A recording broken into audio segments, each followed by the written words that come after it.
السلام علیکم ورحمۃ اللہ وبرکاتہ۔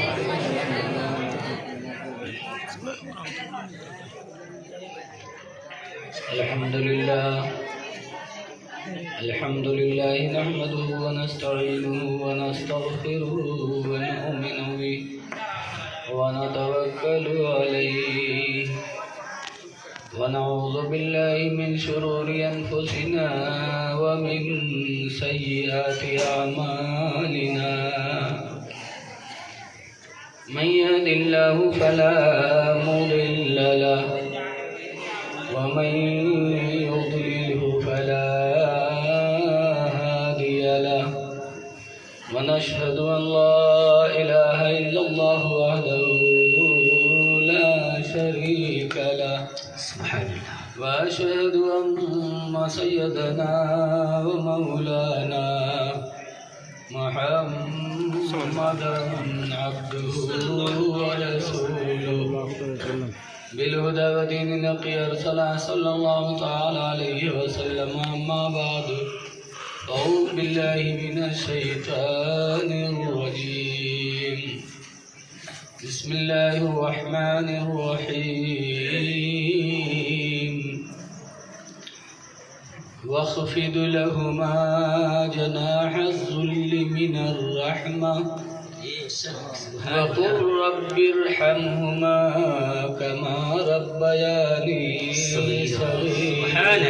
سبحان الله. آمنت بالله صدق الله العلي العظيم. درود شریف پڑھیے. صلی اللہ علی النبی الأمی وعلی آلہ وصحبہ وبارک وسلم. صلاۃ و سلام علیک یا سیدی یا رسول اللہ صلی اللہ تعالی علیہ وسلم. حضرات بڑی خوشی ہوئی حضرت مولانا نذیر احمد صاحب سے مل کر کے، آپ سبھی حضرات سے مل کر کے. مسجد کے صحن میں آپ بیٹھے ہیں، یہ بڑی اچھی جگہ ہے. آج یہ ہے شب برات. شب برات کے معنی نجات کی رات. کاہے سے نجات؟ جہنم سے. اس رات میں ہم اپنے رب کو راضی کر لیں تاکہ اللہ ہمیں جہنم سے نجات دے دے. سب کے ہاں حلوہ بنا ہوگا آج ہے جی، اور کچھ لوگ آج ترستے ہوں گے اپنے اپنے گھروں میں سوچ سوچ کر کے.